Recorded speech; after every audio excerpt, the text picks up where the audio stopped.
So how to breed your own tropical orange isopods is so simple, and here we go. So let's run through what you're going to need to breed your own tropical orange isopods. Firstly, you need some substrate. Now this is a tropical mix. It's full of oak leaves, there's some topsoil in there, there's white rotten wood.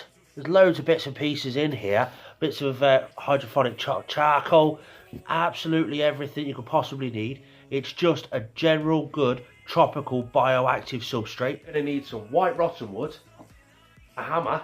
I bet you're wondering what that's for. I'll show you later. Stay tuned to find out. You're going to need a container to put them in.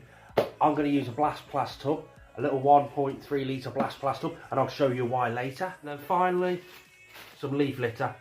This is my own Northern Exotics leaf litter. If you want to know more about that, there'll be a link in the description. And I'm going to chuck in a little bit of moss as well. So first of all, you want to get your blast plast tub and stick your substrate in the bottom. Like I say, this is a mix of topsoil, oak leaves. We've got some beech leaves in there. We've got some hydroponic charcoal that just neutralises the pH level inside the substrate, and then we just spray it down. What we're going to be doing is spraying down the whole enclosure with a light mist, and then going into one side a bit heavier. Just nice and simple. One side's a bit heavier, the whole thing's light, so it's a bit drier on one side, and that is simply so they have a humidity gradient throughout the whole enclosure. If they want to get a bit dry, they go down one side. If they want a bit moist, they come up the other side. And we're only going to be using this little 1.3 litre blast plast tub for a couple of reasons. Reason one, we don't want them to struggle to find each other to be able to mate. So there's plenty of room in here where they'll be able to hide away and stuff like that if they do need to get away. But it'll be dead easy for the males to find the females and the females to find the males.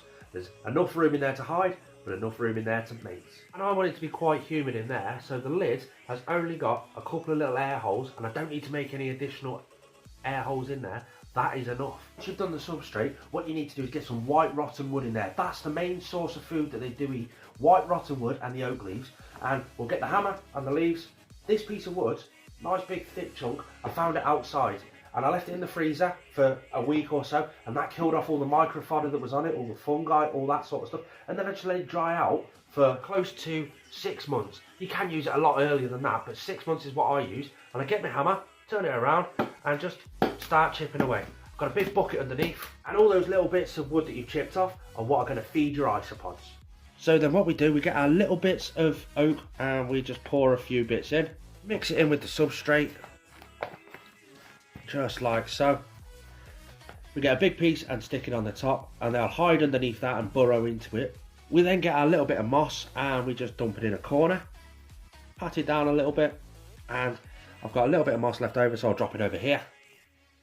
Sorted. All there's left to do with the enclosure now is give it a quick mist, because you've got live moss in there, so you want to get that rooted in quite nicely. So a quick mist, and all the wood, you want that to absorb some of the moisture, and that is it. Let's add the isopods. I will drop a few. I've got loads at the bottom of here, so I'll drop them in now. There they go. There's a few more with a few babies. I'll drop them in. I'll even drop this piece of wood in there with them. And then I'll just drop the rest of the colony, the adult colony that I've got, just straight on top of the wood. Nice and gentle, as you can see.